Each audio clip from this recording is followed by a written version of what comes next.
All right, Shalom Israel, you live with the Israelite School of Universal Practical Knowledge. Priest and Captain Soccer War holding down the class live from Memphis, Tennessee. Every Tuesday, Wednesday, and Thursday, we have classes here in Memphis from 6 to 8 p.m. Central Standard Time. For all you brothers and sisters tuning in, if you got family, loved ones, people you care about in the Memphis, Tennessee, and surrounding areas, get them in contact with the ISUPK. Since 1969, the Israelite School of Universal Practical Knowledge has been teaching so-called blacks, Hispanics, and Native Indians the truth according to the Bible. What is the truth? The truth is that so-called blacks, Hispanics, and Native Indians descend from the greatest people that have ever walked the face of the earth. The Bible identifies us as the lost 12 tribes in the nation of Israel. And in the year 2024, there is nothing more important than for God's chosen people to learn the truth of who they are, where they come from, and what their purpose is on this earth. So what we like to do is these classes is give brothers and sisters an opportunity to go into this book called the Bible to gain the knowledge, wisdom, and understanding that the Most High has placed inside of this book so that we can come back to being the people that he called us to be and reclaim our righteous place on the earth as kings, priests, princesses, and daughters of Zion. With that being said, I'd like to start the class off with questions. If any brothers and sisters in the class have a question, raise your hand. If there's no questions if there's no questions in the room, if you have questions online, all you have to do is type them in and we'll respond to them. With that, if there are no questions, the topic of tonight's class is starting right now. All right, starting right now. It's a class. Uh, it's dedicated to making sure that brothers and sisters understand that it's never too late for you to get it right. As long as you have life, you got breath in your lungs, your heart pumping blood, you still have a chance to become the man and the woman that the Most High called you to be. And I know sometimes in life we find ourselves down, we find ourselves beat up, we can find ourselves close to defeat. But as long as you have life, it's never too late for you to get it right. And the Bible is very clear on that. A lot of the stories, a lot of the testimonies, a lot of the accounts of the lives of brothers and sisters that have lived on this earth that are recorded in this Bible are stories of brothers and sisters who um, took the opportunity that was given to them in the time that it was given to them for them to get it right. The Bible is full of the tales of righteous men and women who lived horrible lives, who went through the most horrendous and horrible conditions of life, endured some of the most troubling, uh, traumatic experiences, but their triumph and their testimony was that they, in the time when the Most High gave them an opportunity, did not hesitate to take the chance to become who the Lord called them to be. And the Bible is not meant to be a book that you read of feel good stories of other people's lives.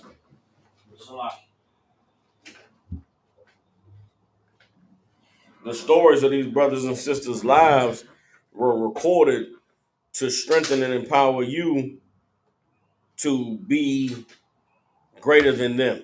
You understand? So all of the stories of, you know, brothers and sisters falling short, of turning their back on the Lord, of being rebellious, and then having a chance to get it right should be a sign to all of us that in your life, when the time comes for you to get it right, when the time comes for the Most High to visit you and to give you a chance to prove yourself, if you will take the Most High up on it, starting right now, you can become the person that He called you to be and gain access to the rewards and the blessings that He promised we would have if we did what He said to do.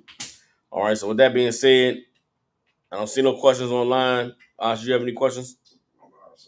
All right, no problem. First scripture we're going to go to is Ecclesiastes chapter 9. Ecclesiastes chapter 9, and we're going to go down to verse 4. All right, Ecclesiastes chapter 9, verse 4. All right. All right, here it says, Ecclesiastes 9 and 4 says, "For to him that is joined to all the living there is hope. For a living dog is better than a dead lion." Everybody understands? To him that is joined to the living, there is hope. So for all of us that's still alive, again, heart pumping blood, your lungs is breathing in oxygen, there is hope. I don't care how far down you've fallen, how bad things seem that they may be, how much the odds are stacked against you. As long as you are alive, there is hope. For a living dog is better than a dead lion. You understand? It doesn't matter how fierce and powerful the lion is. Once he loses his life, it's it. It's over. All of that might and power stands for nothing. But a dog, what they say, is not the size of the fighting. It's not the size of the dog in the fight. It's the size of the fight in the dog. A living dog is better than a dead lion. Everybody understand? Verse 5, for the living know that they shall die. This is what we all know. I don't care how bad it is. You ain't dead. It could be worse. It could always be worse. And that goes for brothers and sisters who are in the midst of a storm, who are in the midst of their time of trouble. You understand? It's always can feel like this is the worst thing ever. But you have to know that it could be worse. And all the time, the Most High has given us examples of brothers and sisters who have it worse. All the time we're hearing stories about brothers and sisters losing their lives. You're getting phone calls from your family and your loved ones back home about this brother died and that brother died and this sister passed away suddenly and tragically. Growing up where I grew up, even where I went to high school at, man, I went to school in it was in the suburbs outside of DC. But this was a place where from the outside looking in, you would think, man, these people had every reason to succeed, every reason to do good in life. You know what I mean? They had the good schools and nice neighborhoods and, swimming pools and all the recreation centers. And you would think that all of us had it made. And I thank the Most High that I found the truth and I made it out of where I grew up from. But I look back and so many of the cats that I went to high school with, man, are drug addicts. So many of the sisters I went to school with, not just the sisters, but brothers and sisters lost their lives in their late 20s and early 30s because of drug overdoses, because of, just being hooked on all different types of drugs. And I think to myself sometimes, man, how did they crash out so bad? Seeing that we grew up in a time where a lot of our parents and aunties and uncles was drug addicts. How do you grow up seeing drug addicts and seeing how messed up their lives are, and then you choose to become one? And for me, I can't understand it because the Most High delivered me from it. But for them, I guess that just was the way of life. How could they not be a drug addict? How could they not end up hooked up on dope? That's all they ever knew. But man, I know that the Most High was with me because it's not like it wasn't there for me. It's not like the choice of being a drug addict wasn't there.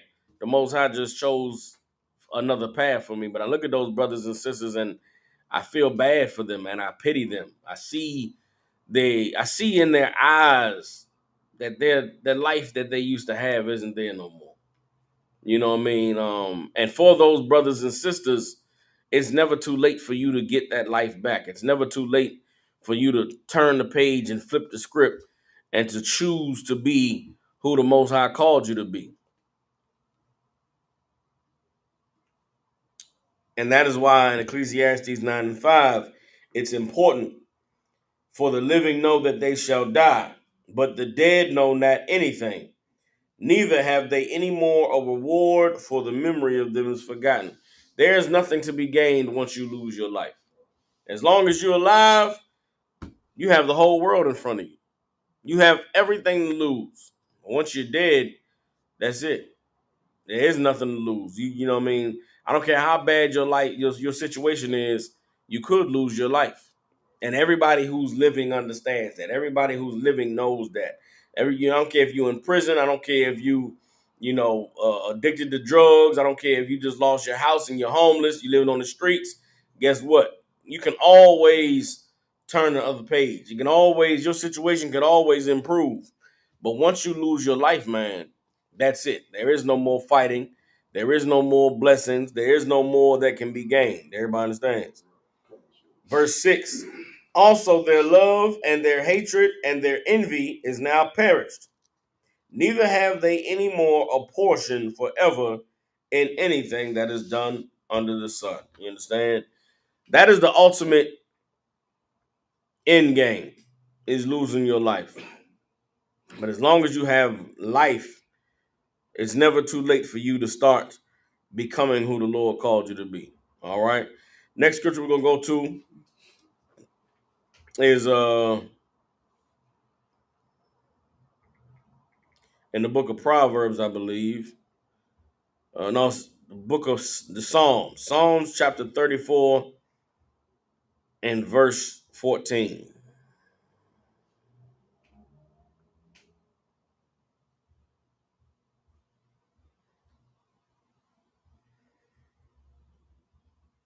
Matter of fact, get Psalms chapter 34, verse 11. We're gonna go to Psalms 34 and 11. We're gonna read on down to verse 21. All right. Matter of fact, 22. Read on down to 22. See, a lot of brothers and sisters, because of religion and because of the way that we were raised in the church, a lot of our people believe that they could never be clean.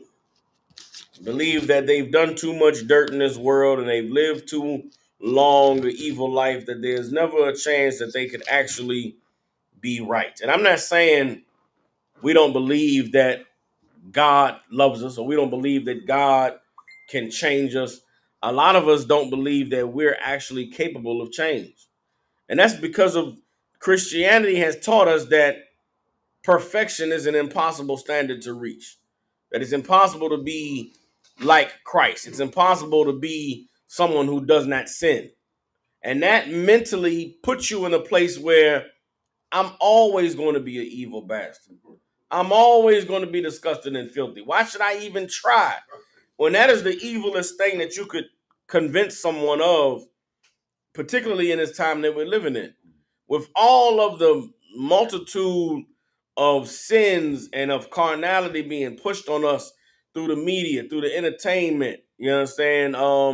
The ease of access we have to all the things that are abominations to God and go against the Most High's laws.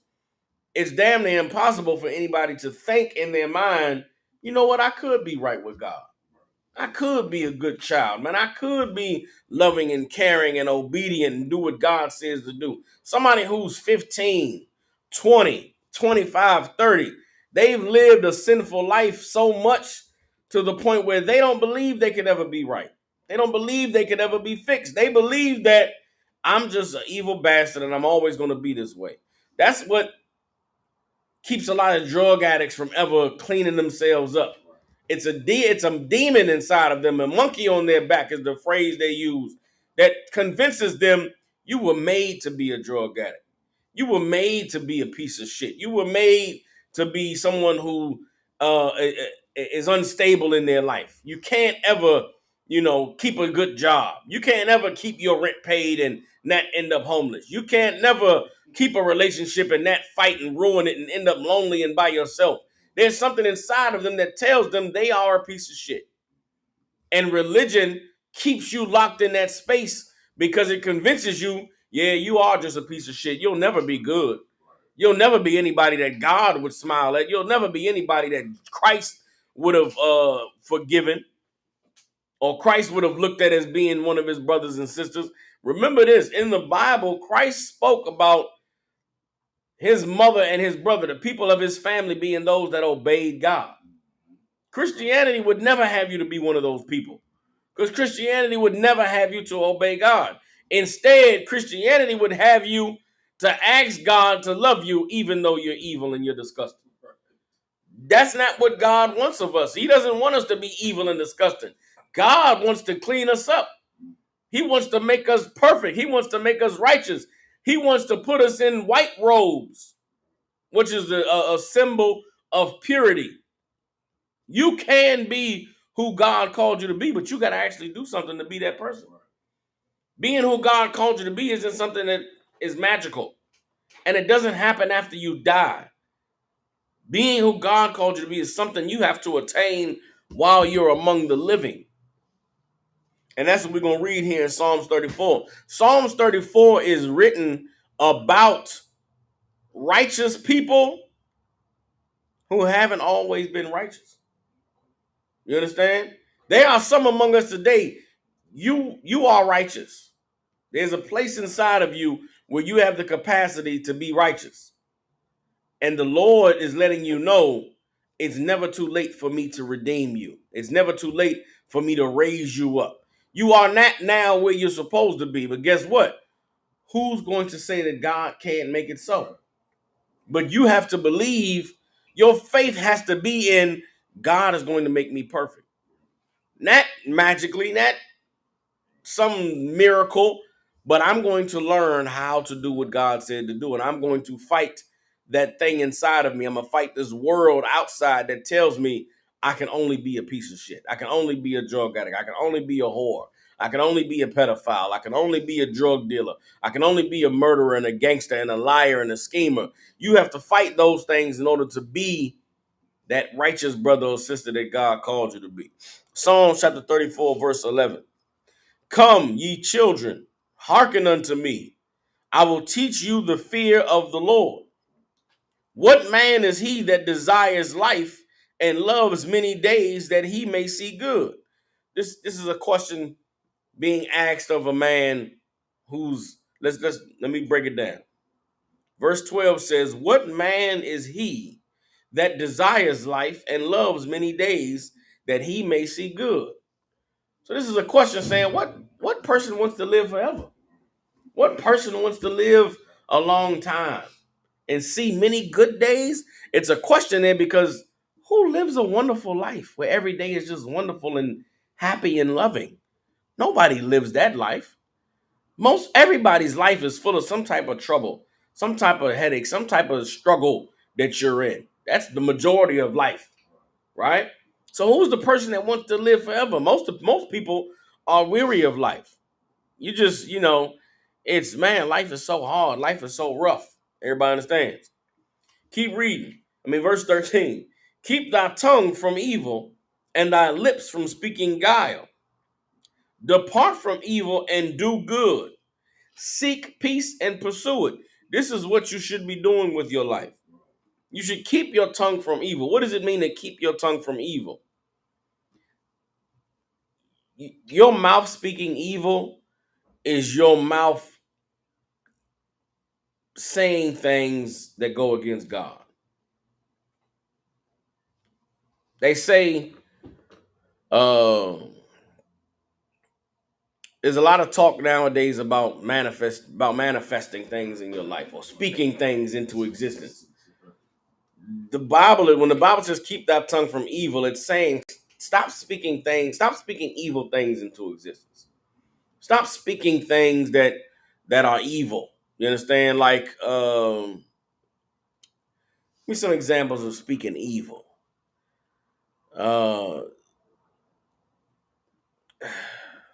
I'm thinking of a lot of examples, but I want to think of just small things that people say all the time. Man, I need to get high. That's speaking evil. You understand? Speaking evil is man, I can't wait to give me something, Mars. What they saying? I can't wait to hit the club this weekend and get some hoes. Right. You understand? Speaking evil is, I can't wait to break the law. That's what I'm saying. It's I'm at my mind is drawing a blank because I ain't been in the world in so long, right? But a lot of the things that we say on a daily basis is speaking evil. You know what I'm saying? A person will say, "Man, I can't wait to get high," rather than saying, "Man, I wish I didn't want. I wish I didn't want to get high." Right. Like we speak evil all the time. You know what I'm saying? See the opposite type of thing. Hating on somebody. You see, you know what I'm saying? Man, I hate that nigga, man. That nigga ain't shit. You know what I'm saying? Or that bitch thinks she all that. That speaking evil is you saying things and speaking things that go against God. You understand? Envy and what's the word? Coveting. You know what I'm saying? And just things like that is speaking evil. You shouldn't live your life like that. You shouldn't live your life speaking evil all the time. Your conversation, the things that you are speaking into existence, shouldn't be evil. You should want righteousness. You should speak righteousness. You understand? You should say, man, I can't wait. I can't wait for the Passover oil. Man, I wish these brothers and sisters would stop getting high.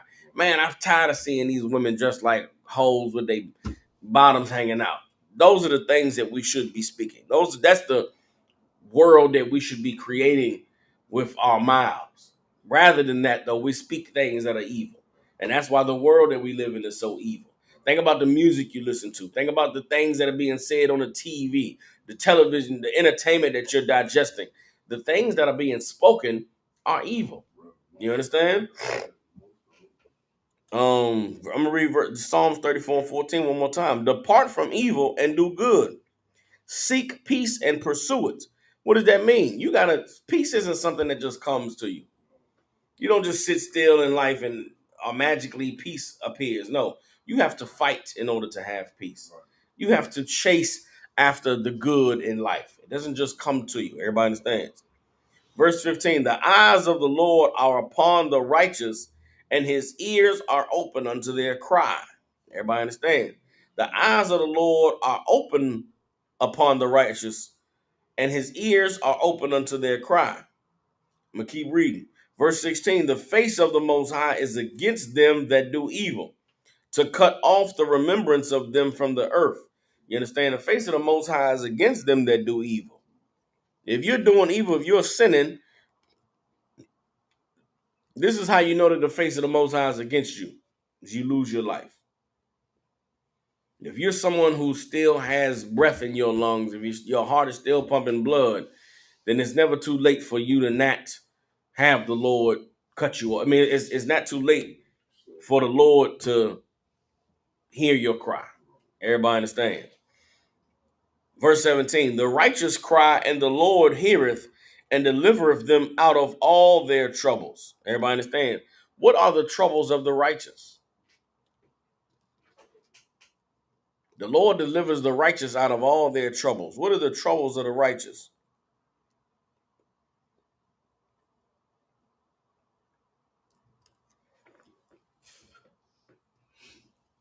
Again, sometimes the troubles of the righteous is falling into sin. Sometimes the trouble of the righteous is being under attack. You understand? Spiritually. And how does spiritual attacks show themselves in your life? A spiritual attack could be you losing your job, right? And losing your job because of something you did wrong. You knew you was wrong for what you did. You lose that goddamn job. Guess what? It's getting bad for you. It's rough. You understand? Sometimes that attack could be trouble at home, trouble in your relationship. Somebody you love and care about, they turn their back on you. Or they show you that they're not who you thought they were. Now you got to deal with the pain and the heartache and the disappointment of being, breaking up. Let's just put it like that, or losing that relationship. Brother, you got a woman, you find out she's a whore. Ooh wee, that's Satan. That's an attack. You understand? And you're gonna feel it. You're gonna go through it physically. You understand? But spiritual attacks isn't just something that happens inside of your head. You find out your woman is a hoe. Now in your mind, you got to deal with the pain and the anger of this dirty, nasty hoe. It's slut. I thought that was my. Then you got to remember all the times you kissed her in the mouth, and all the times you tried to love her and be there for her. And now you got to deal with the pain of I love the hoe. The sadness that my bitch gone. Now you ain't having no sex. Oh, it's rough. You brothers out there, you down bad. That's Satan. You got to fight that. You got to go through it, but you got to know I'm being attacked. You understand? Spiritually. You understand? You let yourself down. You commit yourself to doing something, or you fighting smoking cigarettes. You say, I ain't gonna smoke no more, man. Something happens, it triggers you, and now you back with that cigarette in your hand. You got to know that is Satan. Satan got me back smoking, but you know what? I ain't done yet. I'm gonna kick this thing again, man. I'm putting these cigarettes down. I can't believe I let myself get back to this point. You got to fight to get back to where you were. In those times, in the midst of your depression, in the midst of your sadness, in the midst of your regretting the decisions you made to do the wrong that you knew you wasn't supposed to do, the Lord can hear your cry. The Lord can say, this is brother, this sister is righteous. They are crying out. You know what? I'm going to be there for them. I'm going to help them get through it.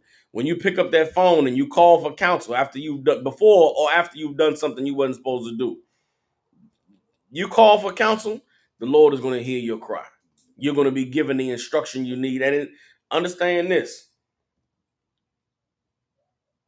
The beautiful thing about counsel is you're not going to, you sin and you call for counsel to confess your sin and to be given instructions on how to get it right. There's on the other end of the phone is not going to be someone that says, oh, it's okay. Don't worry about it. It's all right. It's not going to be a shoulder for you to cry on. It's going to be the Spirit of the Lord giving you the instruction you need to get yourself right. You understand? And that isn't with hugs and kisses and with love. You need that in that moment. You need that in that time. You understand? But if you don't pick up that phone and get that counsel, if you just sin and then you just sit there and just be sad and dwell in it and just let yourself wallow in the evil and the sadness and the regret, then you deserve everything you get. Everybody understands. But it's important to know that there's never a time that you cannot bounce back. You understand? There's never a time that, well, I sinned, I did this. I'm just gonna go ahead and be an evil bastard the rest of my life. I sinned, Satan got me. I ain't nothing I can do. No, you can do something. You can choose to fight. You can choose to be better. And there are a lot of people who are evil and sin, and it doesn't affect them at all. They just living a sinful, evil life. But if you're someone who you constantly struggle with it in your mind and struggle with the way you're living and know that you could live better and know that, man, this ain't the life that God chose for me, then you better get yourself together and do what God said to do. Because that feeling of that misery that you're living in, that's God hearing your cry.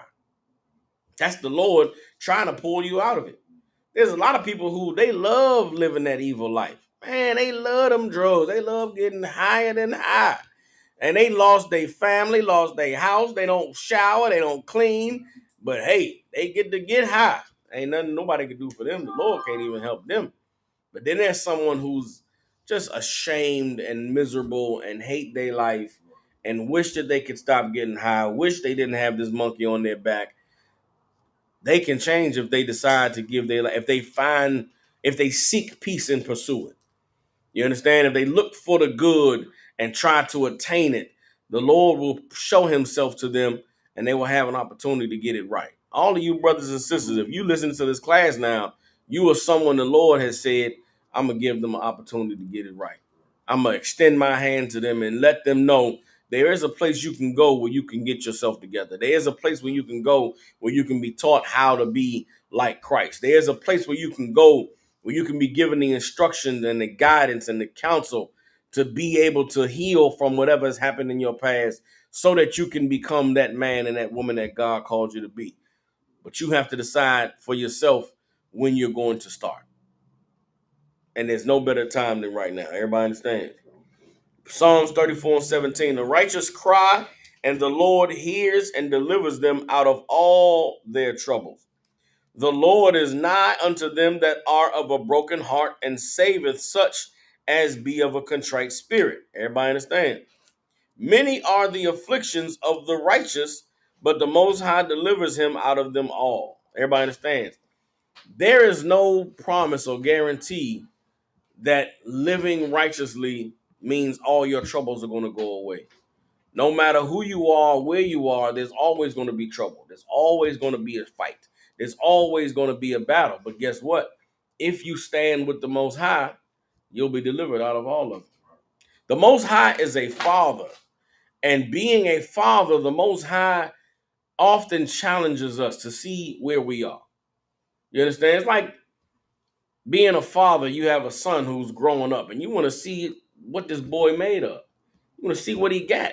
You'll try your son. You'll try him and test him with different things. That's why a lot of times, a man's measure of whether his son is a man or not or gotten to the level he's supposed to be is competition. Yeah, your boy play some basketball or some football. Maybe you go out there and put the boxing gloves on and you have him hit the pads, and they get to a point where you start to realize like, okay, this boy ain't no kid no more. That's football. He threw that football kind of hard, or that jump shot. He that dribble getting nice, and you challenge him to see if he ready. And there comes a point in some men's lives, some fathers, that boy ain't never gonna get one over on me. But there comes a time where a father can recognize that his son is a man. You put him to the test, you put him through the fire, and he come out on the other end and he stands strong and he's the man that you can be proud of. Well, guess what? The Most High does that to all of us the same way. He knows what he's put in us. He knows what we're capable of. And he knows what he's brought us through. So having gotten you through these things, sometimes the Lord will send a demon. Go back and try them. Go back and test to see if they're going to fall, see if they're going to fold. Just because the Lord wants to know if you are, if you're capable, if you are who he made you to be. So you got to be ready to endure those times and to go through those struggles. And in the midst of it, you got to know that the Lord is with you. You got to recognize, man, this is a test. This is something that's trying to break me, and I'm not going to be broken. You understand? There's nothing. I'm going to get some more scriptures on it, all right? Let me keep reading Psalms 34. Psalms 34 and 20. With Psalms 34 and 19. Many are the afflictions of the righteous, but the Most High delivers him out of them all. Verse 20. He keepeth all his bones, not one of them is broken. Verse 21. Evil shall slay the wicked, and they that hate the righteous shall be desolate.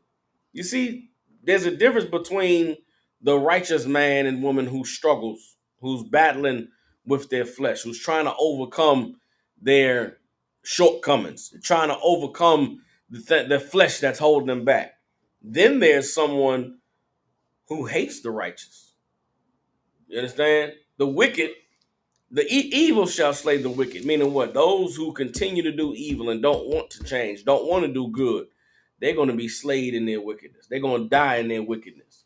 There's somebody that looks at you or looks at someone who's doing good and says, I hate them niggas. They think they all that. They think they know they think they right about everything. Who are them to tell us not to celebrate Christmas? He think he all that because he don't celebrate no Christmas no more. Nobody care about that. That's someone who hates the righteous. There's somebody that sees you stop smoking weed and says, yeah, he talking about he don't smoke no more weed. Ain't nothing wrong with no weed. Ain't that, you know what I'm saying? That's the type of person that, man, why they hate the righteous. The Lord going to destroy them. Everybody understands. And if you ever wondered, man, some people you look back on life and you wonder, man, why was I able to get out of this situation and they weren't? How come the Lord allowed me to be able to see and not them? Some people are slayed in their wickedness. You understand? Because they weren't going to change anyway. That's a hard pill to swallow sometimes. I think about cats that I grew up with who lost their life, and I loved them, and they were my friends, and losing them was difficult.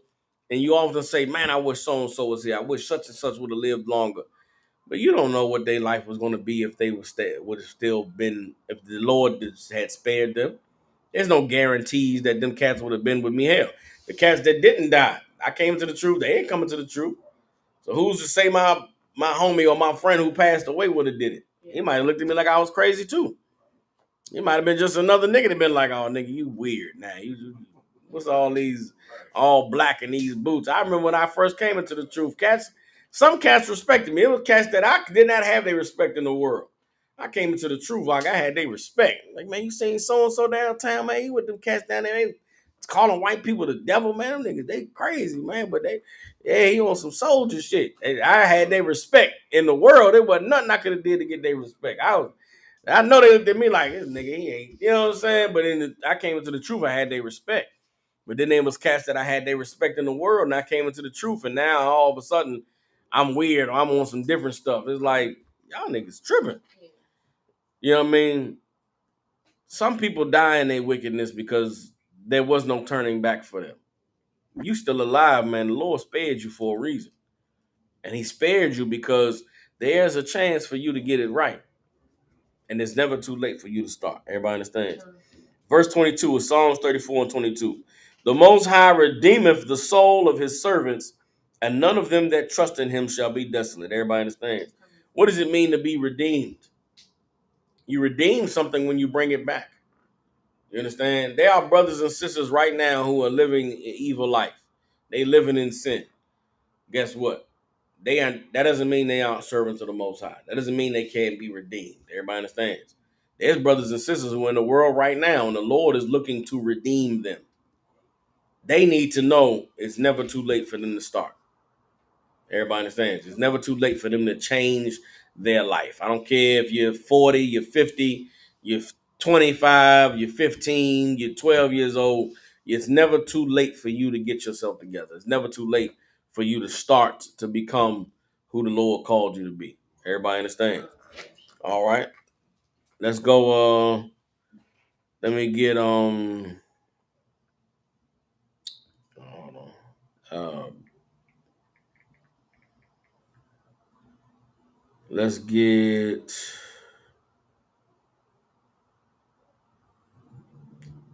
okay, hold on.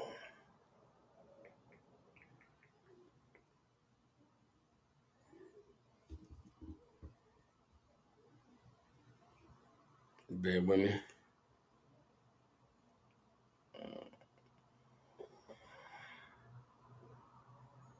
Hold on.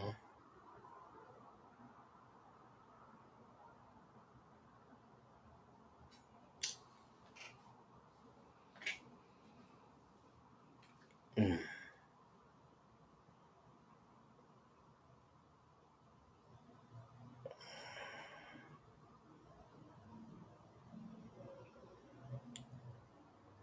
Okay, Salaki. Give me 1 Corinthians chapter 10, verse 13.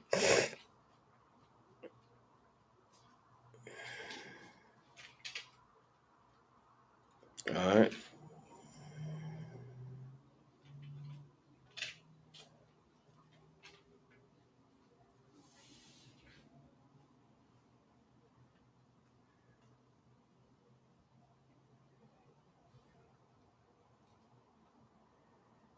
Hold on.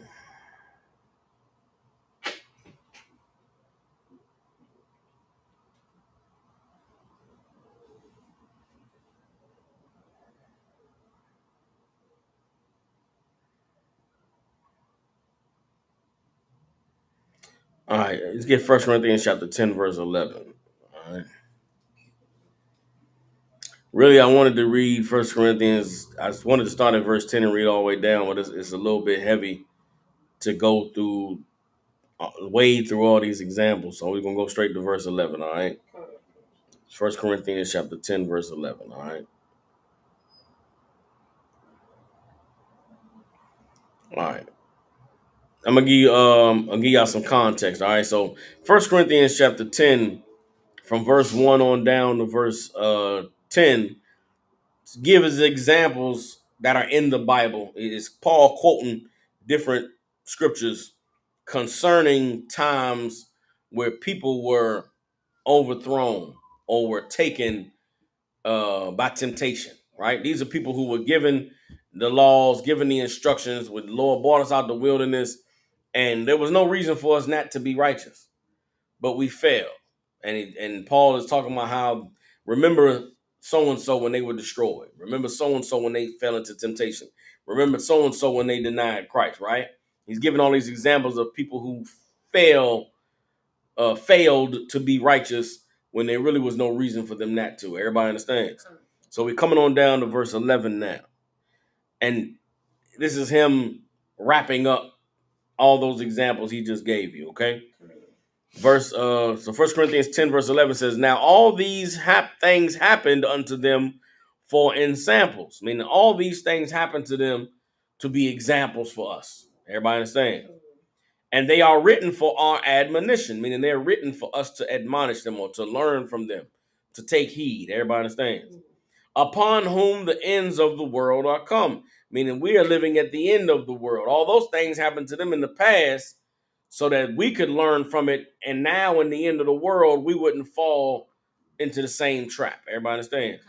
Verse 12, wherefore let him that thinketh he standeth take heed lest he fall. If you're someone right now standing in righteousness, you're standing in obedience, you're doing what the Lord said to do, be careful because you could fall. Everybody understand? As long as we still here, guess what? Your righteousness doesn't mean you can't return to evil. Your righteousness doesn't mean you can't slip and fall. That's why it's important to understand that it's never too late for you to get it right, because even in your righteousness, what happens if you fail right now? You just gonna let Satan win? You're gonna just give up? You're gonna say, man, you know what? I did have the truth and I was living righteous, but now I sinned and it's over with. No, you got to bounce back. You got to fight to get back to where you were, which lets you know there's never a guarantee that anyone won't sin. So if you sin, don't let that be the end of it. Don't let that failure defeat you completely. As long as you're still alive, guess what? The Lord didn't kill me for it. I ain't dead. Some people die in their sin. They ain't no coming back. You still alive, guess what? The Lord still has given you the ability to make it right. And you need to take him up on that ability. Now, don't play with the Lord. Don't tempt him and think you can do evil and just say, one day I'm going to stop. No, you're not. That ain't how it works.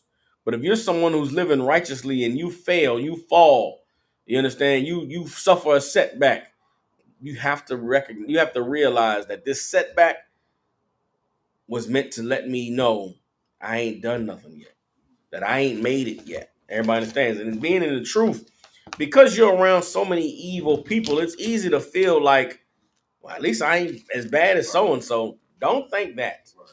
Because your measurement of righteousness is not how evil the next person is.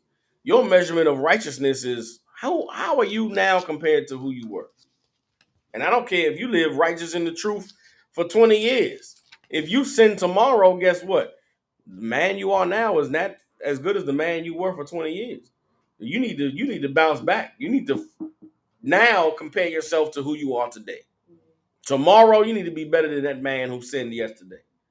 And 2 days from now, I'm better than the man that sinned 2 days ago. And then here you go, 5 years down the road, I'm better than the man I was when I sinned 5 years ago. That's your measurement. Your measurement isn't, well, I ain't getting high and smoking dope like these folks. I just, whatever evil you do. Don't compare yourself to other people. Compare yourself to you, because that's the standard the Lord going to hold you to. Are you who I called you to be? Are you living the life that I've taught you you're supposed to live? And if you know you're not living to that standard, then that's what you got to fight to get to. Kapat is up. What you're saying is different from, Christians. Like everybody falls short. Mm-hmm. What you're saying is totally different. Like what they mean when they say that is like they have no desire to change at all. Christianity teaches you it's not even worth trying. Yeah. Okay. Everybody gonna fall short. What you trying for? You trying to be good? Okay. What's wrong with you? Right. You ain't getting high. You ain't selling that pussy. Excuse my language. What's wrong with you? And there's niggas that talk. Listen, that's how pimps talk to hoes.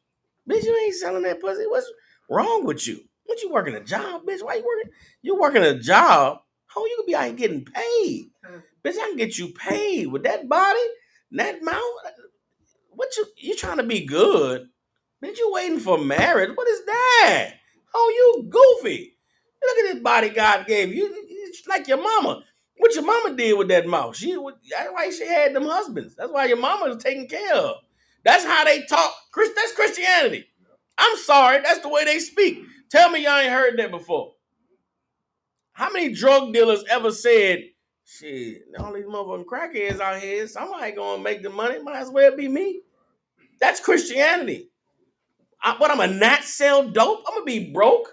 I'm not gonna be broke. I'm gonna sell this crack. That's right. They get this money. These crackheads is out here.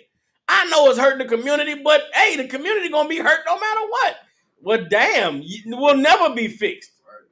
If everybody think like that, nigga, we'll never fight drug addiction. Because everybody is like, well, shit, if it's gonna be addicts, I might as well take advantage of them. That's Christianity. That's not the Bible. I'll read the scripture next when Paul says we all have fallen short. That's past tense.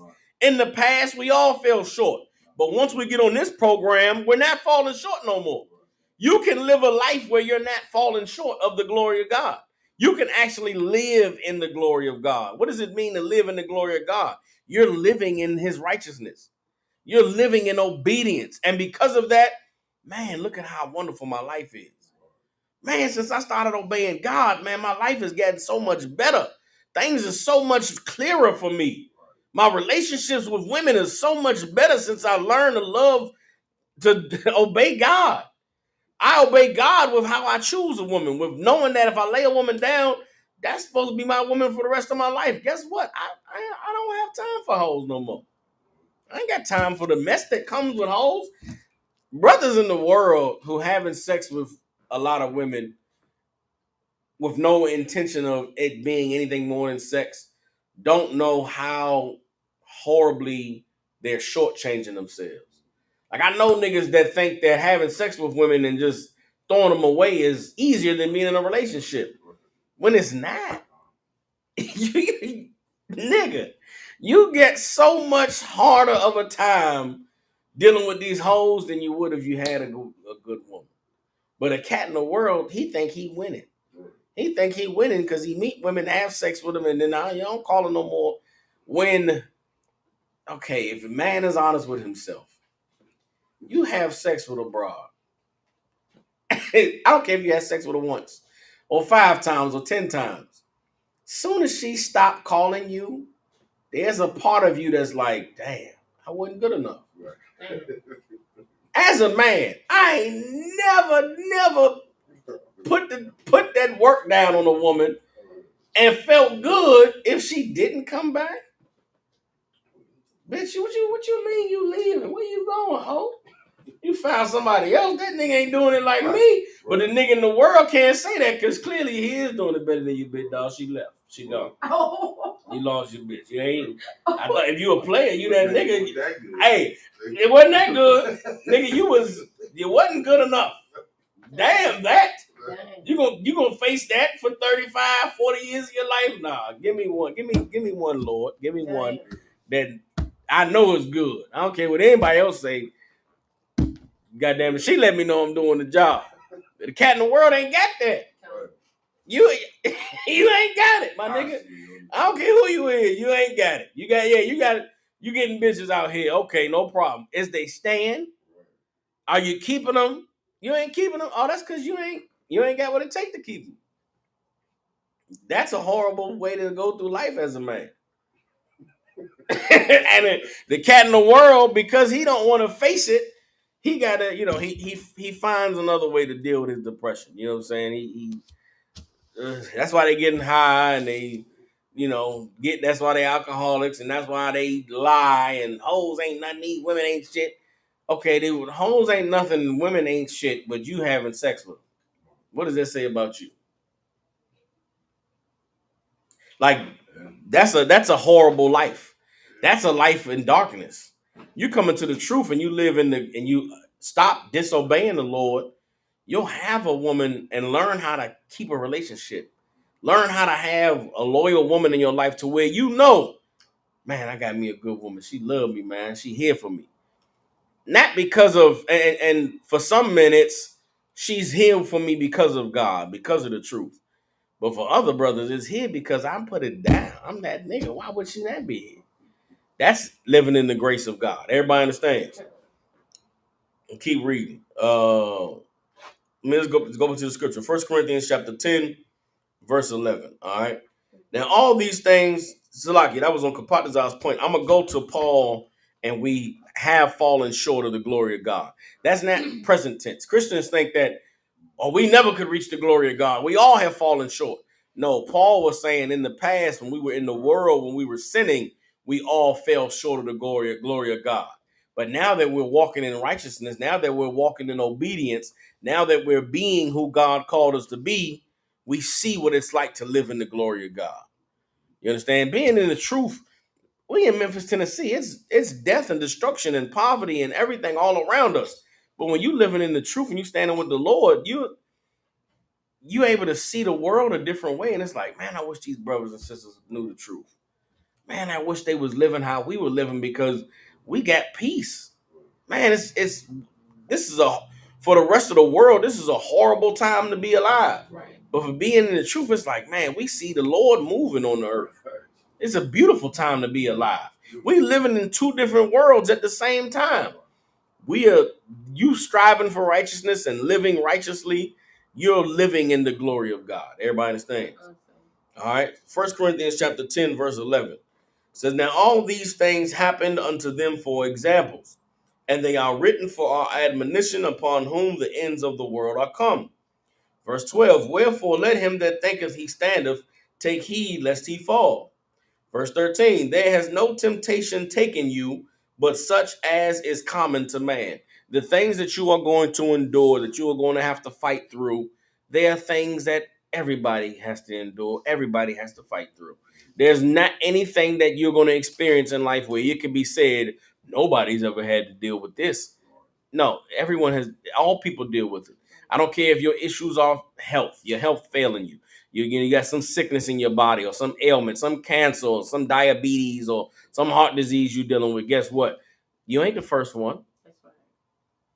The Lord is trying you. Are you going to give up on life because you got cancer diagnosis, or because you got some high blood pressure or your cholesterol? You're just going to say, oh, well, I'm just going to die.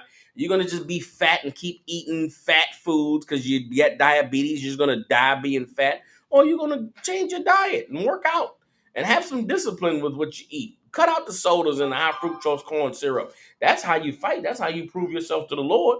You understand? You get your lungs are bad. Are you going to stop smoking those cigarettes? You're going to give up the tobacco, or you going to keep smoking until you die? You know, who knows what your ailment could be? Something that's physical. Again, you're a brother that you used to getting a lot of women. You always you got women. Well, now you come into the truth and you got to leave the whores alone. Now you realize I don't really get women. I just get hoes.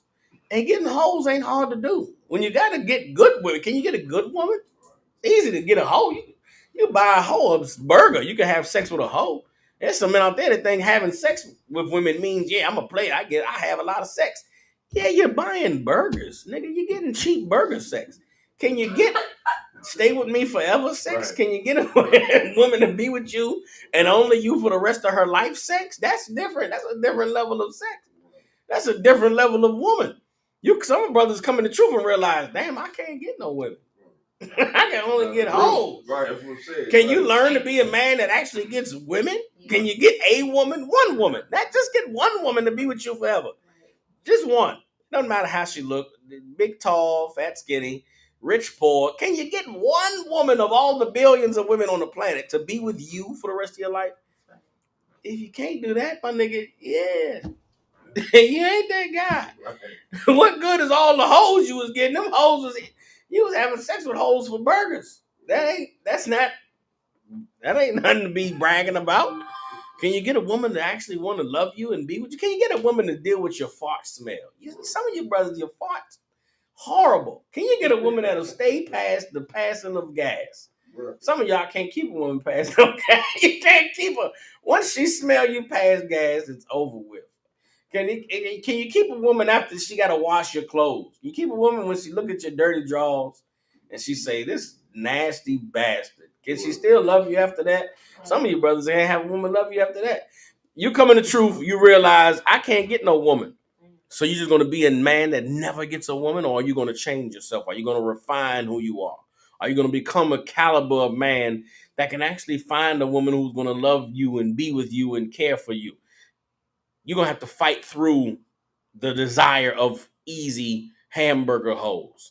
You got to fight through it. I'm no longer having sex with a woman who would have sex with me for hamburgers. I'm only going to deal with a woman that'll be with me forever. Can you become that kind of man? That struggle is common to man. Can you give up the weed and the cigarettes? Can you give up the alcohol for some brothers? Can you, can you be broke? You've been selling dope your whole life. You had nice cars and riding on the rims and you're popping bottles in the club. Can you be a brother that sits home on Saturday night? Can you be a brother that don't go to the club and pop bottles and do it big? Can you go from being a brother that's always wearing flashy jewelry to being a man who gives his jewelry away? And the truth, we give jewelry away. We give away chains and garments and armbands. Why? Brothers say, man, that's nice. Man, I like that. Where you get that from? Here, you can have it. It's one thing in the truth that I have never given away, and I probably won't. It's my little lion bracelet. Because everybody be like, that's a nice bracelet. I'm like, I know. You like that thing, don't you? I got it at the Dallas airport. No, you can't have it. I'm not passing down my lion chain. My lion bracelet. Other than that, you damn near anything you can have. I remember that's the truth. Yeah. When you live in the grace of God, it's an amazing place. Can you be that kind of brother? In the world, passing a chain is like, it's like, hey, nigga, what you want to wear my chain? Like, what? But in the truth, it's an honor to, man, it's Captain Zon y'all's chain. Yeah, this is what he used to have. He gave it to me. We live in a different world. It's a beautiful place. But the things that we endure, the ways our minds change, nothing we go through is different. It's not uncommon. Everybody understands. So the ways that you have to transform your thinking and transform your way of looking at the world, the temptation that you're going to experience is no different than what someone else has went through. Whatever your struggle is, whatever your battle, just know that you're not the first brother or sister to struggle or battle with that. Everybody understands. And you'll be able to overcome that struggle and that battle if you seek counsel and stand with the Lord. Everybody understands. Mm-hmm. Keep reading 1 Corinthians chapter 10, verse 13. This is after the first colon. It says, but God is faithful, who will not suffer you to be tempted above that ye are able. You grew up in church, you always heard that God ain't going to put more than you can handle. That's the scripture right here. The Lord not going to give you more than you can handle. Nothing that you go through is more difficult than you can endure. So whatever battle you're in or whatever you're facing, guess what? God knows that he gave you what you need to overcome it. He gave you what you need to get through it. You have to realize that. You have to know, I'm only dealing with this because God knows I can handle it. Right. And there's going to be some things in life you're going to go through and you're going to be like, man, why me? Why am I going through this? It's going to be hell. And then you'll come out on the other end of it stronger and better. And then lo and behold, someone else will be going through the same situation. And you'll be able to help them and guide them through it. And that'll be the answer of why. Sometimes I've gone through things in life and I just knew I didn't do nothing to have to deal with this. Why am I going through this? And then later on, the Lord will send someone who's going through the same exact thing. And I'll be able to counsel him and get him through it because I went through it. Sometimes you have to suffer a thing so that you can be the courage, the encouragement, and the example for someone else that you can get through this thing. And once you get through it, you'll be better. That's right. Everybody understands. Keep reading in 1 Corinthians 13, 1 Corinthians 10 and 13. It says, but will with the temptation also make a way to escape that ye may be able to bear. Everybody understand? Sometimes, man, the Lord is amazing in that you'll be about to do something evil that you're not supposed to do. And guess what? Your phone will ring. And it'll be the brothers. You getting ready to do something you're not supposed to do. You were one of them hamburger hoes. And then you about to do the hamburger up. Then the phone will ring and you'll be like, dang. Shalom, Lord Christ. Salaki, I need you over here in 10 minutes. You got to get in now. Come on one concert and you got to, hey, I got to go. You got to leave that hamburger box alone. I got to get out of here. That's the Lord delivering you out of the trouble. Everybody understand? And it's happened to me. Not necessarily the hamburger situation, but I'm about to do something I'm not supposed to do. And my phone will ring and it'll be the brothers. Hey, Shalom, Mike, I need you something. Come on one con. And that's the Lord. Because quietly, a lot of us suffer this, right? You doing something you know you're not supposed to do. And you don't even really want to do it. But you haven't gotten the strength yet to stop yourself from going through with the thing you ain't supposed to do. Yeah. And you in the midst, you like, in the back of your mind, don't do this. Stop. But that other part of you got control and you doing it anyway. Nigga, shut up, man. It's all right. We're gonna be all right. The Lord with me. And you know you shouldn't do it. And you can't stop yourself. But the Lord will find a way. I mean, come on, man. It could be a lot of things. You driving somewhere, you on your way to do something you ain't supposed to do. You get pulled over. You get pulled over, and you got to straighten up and yes sir, no sir, officer, give me your ID and this and that, and then you leave and man, the Lord let me know, man. I got to go home. I'm going home, taking my ass home. Because if I keep, I'm going home. Like the Lord will find a way, and in those moments, in those times between you and the Lord, man, He spared me. I ain't even deserve it, man. Satan had me. I was done. And the Lord said, nah, you ain't gonna get him today. Nah, fuck that. Hey, tighten up, you gotta get your shit together. You bullshitting out here for real. You fucking up. That'd be the conversation with you and yourself. It's like now you got that voice to be like, you fucking up. You about to do that shit too. You weak, nigga. What's wrong with you, man? You fucking up. You see what the Lord now you talking to yourself out loud. You fuck wrong with you, man. You stupid as shit. You finna fuck this up, man. The Lord gave you all this and that. You finna blow it over this hamburger. Come on, man. We better than that. What's wrong with you? That talk be necessary. You gotta check yourself. You know what I'm saying? It's just like, man, if you saying to yourself, man, this nigga gonna fuck it up for all of us. It's just you. We gonna fuck it up for all of us. It's like you got to stop. You got to let that nigga die. He's still there. That cat that used to love doing the things he wasn't supposed to do, love being in the world, love chasing after the worldly things. You still gotta fight him because he don't know no better. He goofy. He weak, man. He a sucker. You got to be the man of the Lord to check him sometime. Nigga, nah, you wildin', bro. You tripping. Wrong with you, nigga. All the everything the Lord done did for you, you finna crash out, old man. Listen. Go sit your ass down somewhere. Yeah. I gotta be on my P's and Q's all the time. Goddamn, I can't relax. I try to chill out. Here you go. You right back on the same shit you was on 10 years ago. Damn. Bruh, yeah, that's life. Everybody understands. But in those moments, there's nothing that you can say the Lord didn't try. The Lord didn't deliver me. You just chose to say F it. You went through and did it anyway. And you get whatever you deserve. Everybody understands. But it's never too late for you to stop being that person who always fails, who always falls short, who always does the thing that they're not supposed to do. You can become the person that does the right thing all the time. Everybody understands. Let's drop that. Let me get we falling short. All right.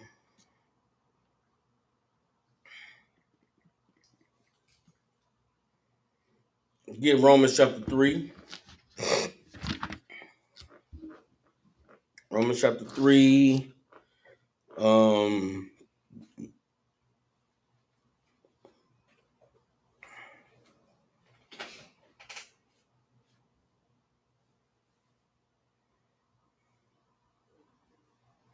Okay, this is good.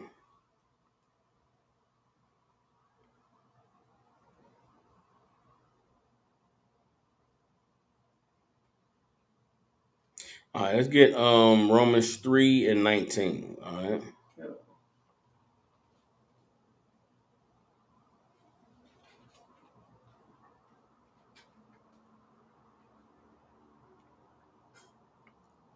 All right, this is gonna take a little bit of I'm gonna have to break this down so that brothers and sisters can understand the context. But once we get through it, it should be clear how powerful Paul was with making sure brothers and sisters understood that there is a path back to the Most High, regardless of what your past is. You understand? And that's a lot of brothers and sisters, even coming into the truth, being in the truth for years, brothers and sisters still struggle with their past, still struggle with letting go of the things that they did that were wrong when they didn't know any better. And you have to be merciful to yourself. You know what I'm saying? You got to let yourself know that's in the past, man. The Lord, that was before I knew any better. That was before I had control. That was before I was strong enough to overcome. You have to forgive yourself and let yourself be okay with getting past the things that are in your past. Everybody understands? A lot of people can never let go of their past. A lot of people struggle with ever seeing themselves as anything other than what they always were. And for some brothers and sisters, that's going to be their biggest battle is letting go of the person they used to be because they are actually someone else. A lot of us never really let go of who we used to be.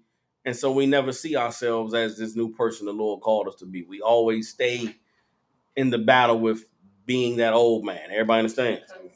All right. Romans chapter 3, verse 20. We're going to start at verse 19. All right. Romans chapter 3 and 19. Bear with me. Hold on.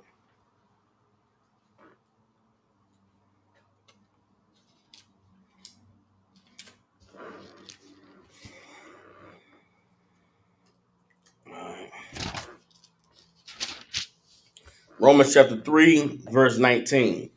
It says, now we know that what things soever the law says, it says to them who are under the law, that every mouth may be stopped and all the world may become guilty before God. Everybody understands? What is this saying? We know that what things soever the law says, it says to them who are under the law.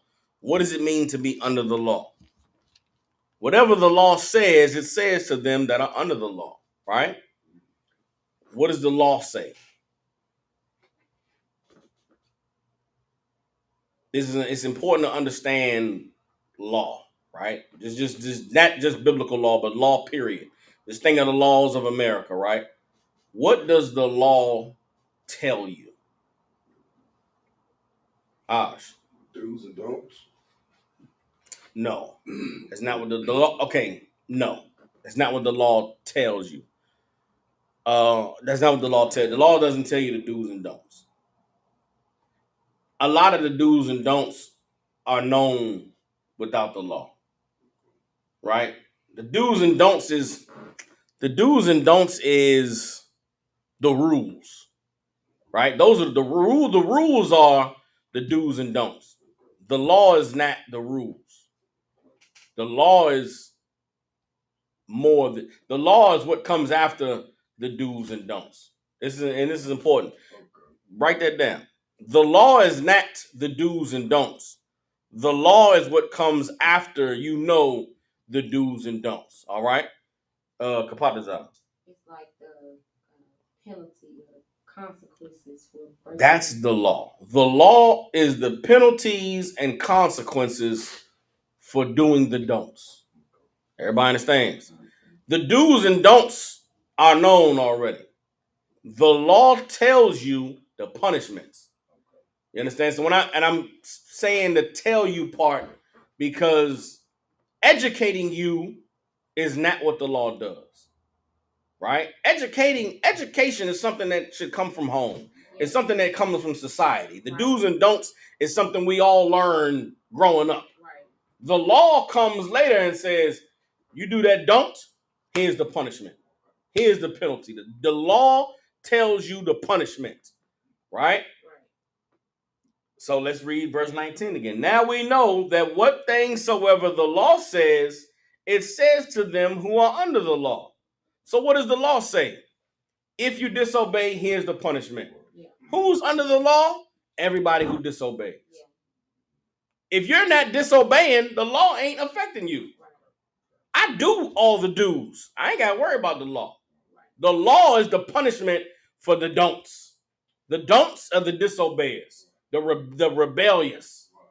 Whosoever is under we all know that the law says, Salaki, now we know that what things soever the law says, it says to them who are under the law, that every mouth may be stopped and all the world may become guilty before God. Why is your mouth stopped at the law? But this was the reason was shut up. Shut your mouth. Nobody wants to hear nothing you have to say. You knew what to do and what not to do. Your excuse doesn't matter. Your mouth is stopped because there is no excuses. You broke the law. Here's the punishment. You're guilty. Here's the punishment. That's the law. Everybody understand? That's so important that we understand that with the law. Because everything else we're about to read is going to be so much easier to understand. Christians don't know this. What I just broke down, Christians have no idea that in this New Testament, when it mentions the law, that's what it's talking about. Christians think the law is, Christians think the law is the do's and don'ts. Christians think you can't keep God's law. You understand?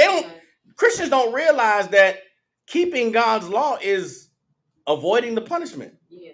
Christians think you can't avoid the punishment. You got to be punished. You're going to do the don't anyway. You can't not do the don't. Christians think that's what,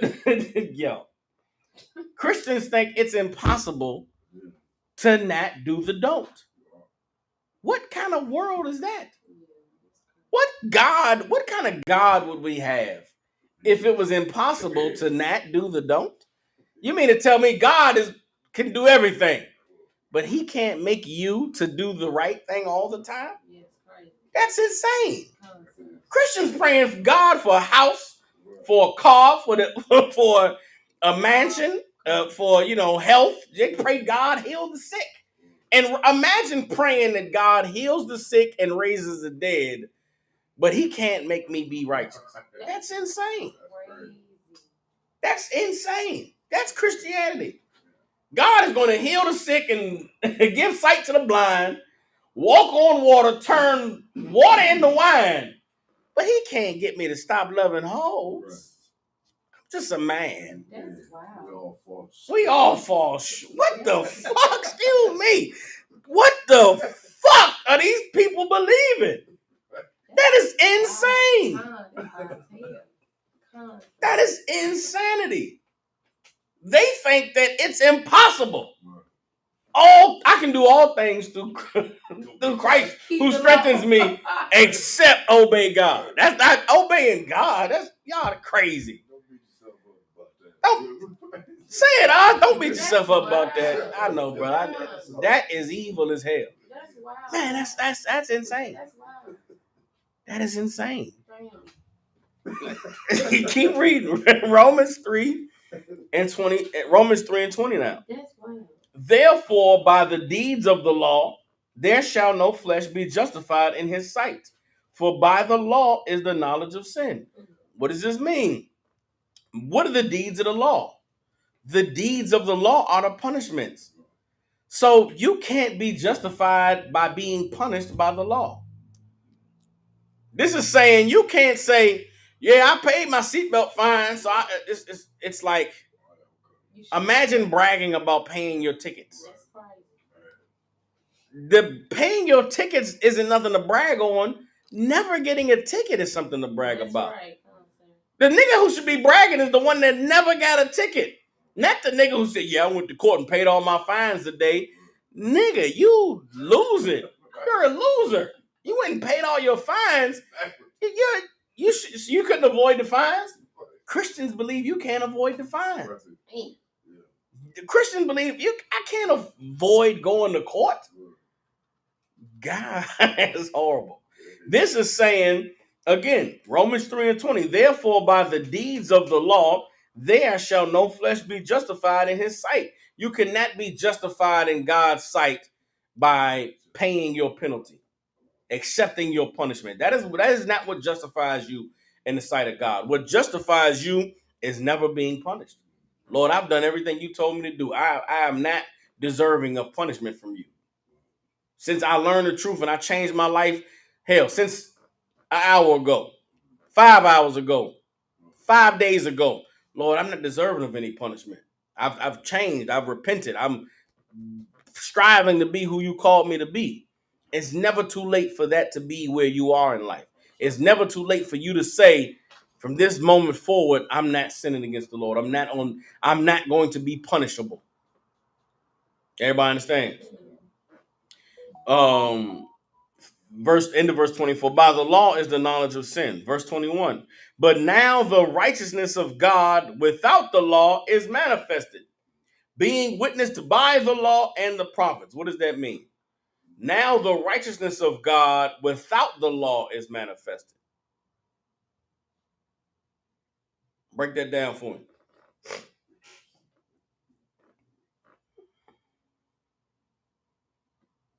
But now the righteousness of God without the law is manifested. What is the righteousness of God without the law?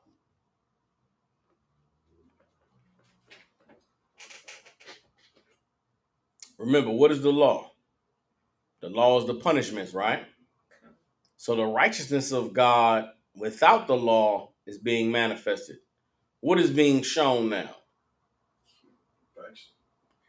No, the righteousness of God without the law is manifested. What are we seeing now? The righteousness of God without what? Punishment. Without punishment. Why are we seeing the righteousness of God without punishment?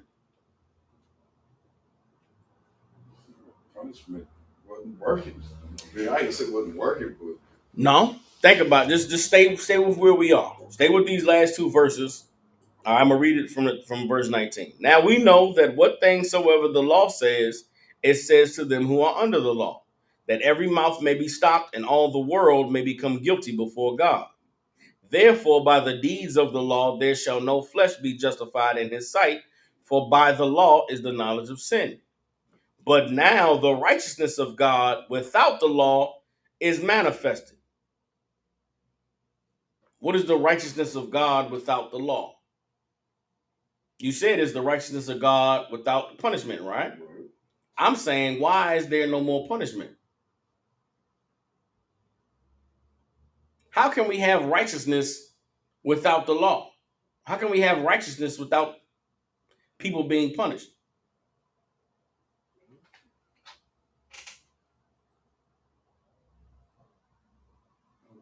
because Christ took the punishment, right?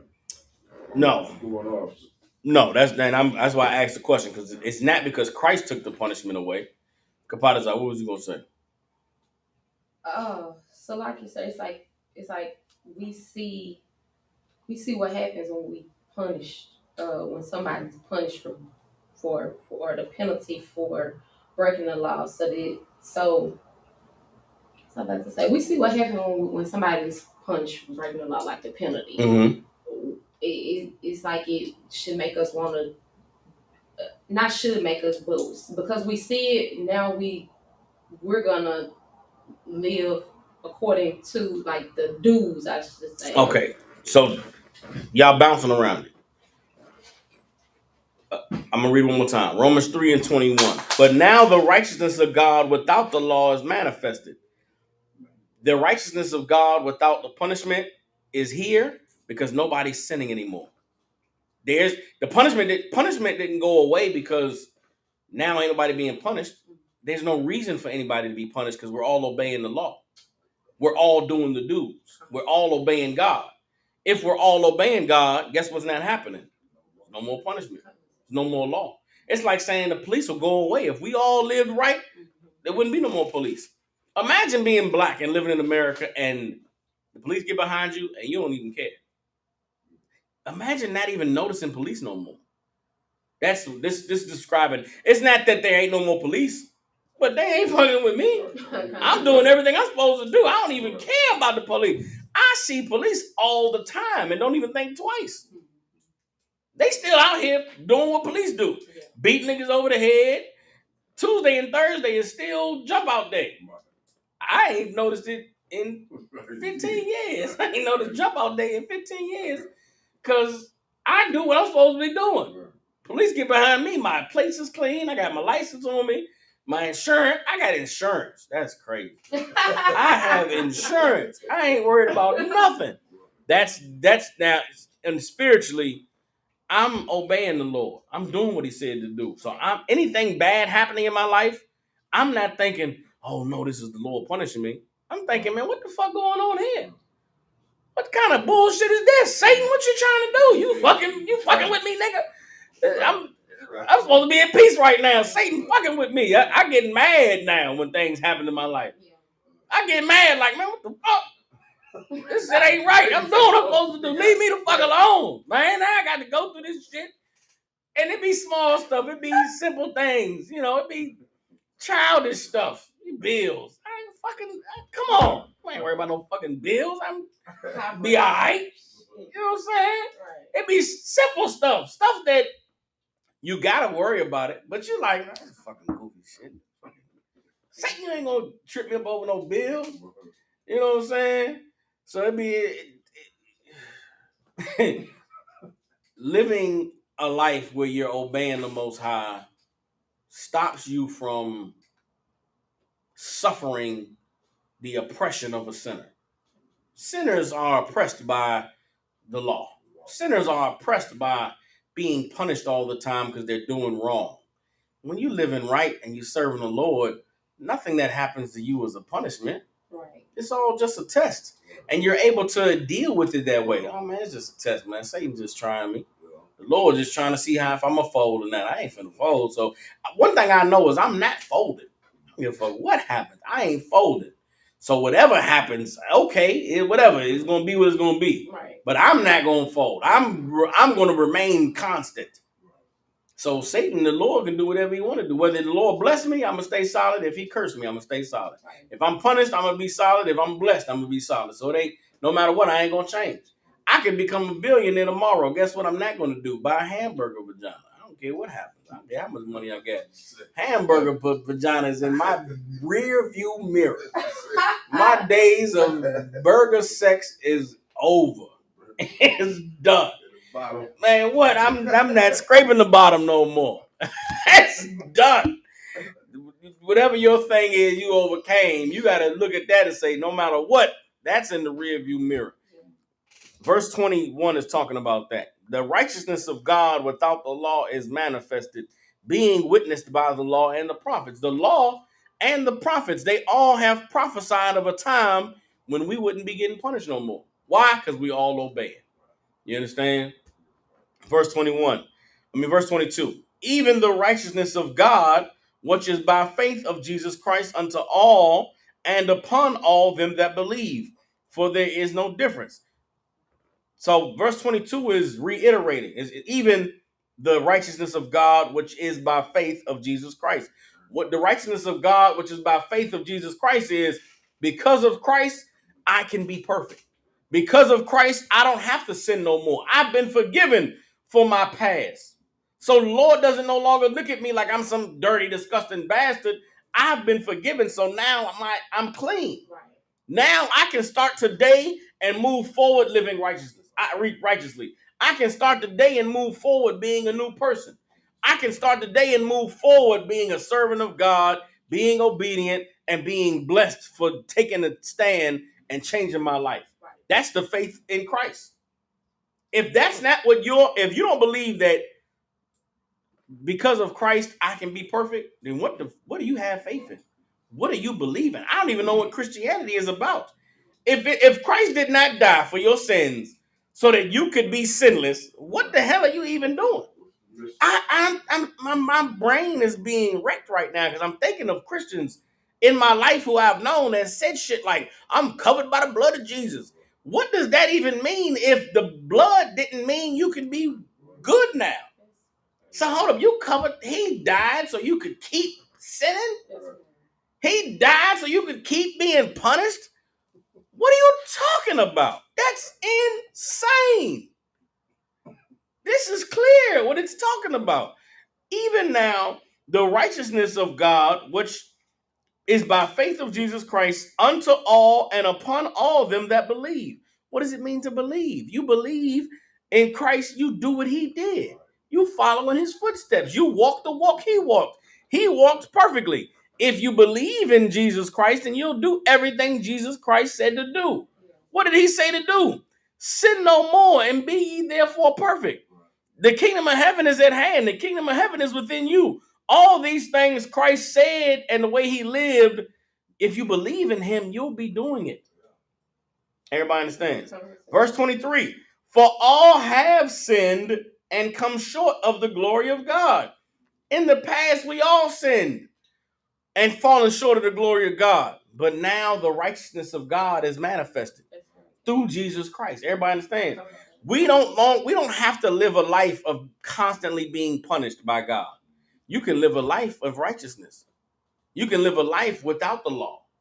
But it comes by having faith in Jesus Christ and knowing that because of Christ, the Lord forgives me for all the evil I did in the past if I start today and move forward living in righteousness. And if that isn't your focus, then you'll never be who God called you to be. God didn't call any of us to be sinners. He didn't call any of us to fall short. He didn't call any of us to not live on the level that Christ lived on. And if we can find ourselves living on that level, then the next thing we look for is finding ourselves walking and standing in the kingdom of heaven. And in this time that we're living in on the earth right now, this is what is most necessary. Is for us to realize that being the people of God, we have access to and have been granted the ability and the capacity to become those perfect brothers and sisters that he called us to be. But it doesn't happen overnight. It doesn't happen through magic. It happens through coming to class, learning and applying these scriptures to your life, and having the discipline and the diligence necessary to seek counsel in times of need and to truly fight to become who the Lord called you to be. And with that, the Israelite School of Universal Practical Knowledge out of 1 West 125th Street in Harlem, New York. Since 1969, the Israelite School of UPK has been teaching so-called Blacks, Hispanics, and Native Indians the truth according to the Bible. What is the truth? The truth is that so-called Blacks, Hispanics, and Native Indians descend from the greatest people that have ever walked the face of the earth. The Bible identifies us as the lost 12 tribes of the nation of Israel. In the year 2024, there is nothing more important than for God's chosen people to learn the truth of who we are, where we come from, and what our purpose is on the earth. Salakia. With that, we got classes Monday through Friday from 6 to 8 p.m. Central Standard Time. For all you brothers and sisters tuning in, if you got family, loved ones, people you care about in the Memphis, Tennessee, and surrounding areas, get them in contact with the ISUPK. School address here in Memphis is 3000 Walnut Grove Road, Suite 215. Again, 3000 Walnut Grove Road, Suite 215. The calling number is 901-249-0085. 901-249-0085. You brothers and sisters, come to the school, man. Come learn the truth and become who the Lord called you to be. With that, we'll see y'all. Israel Shalom.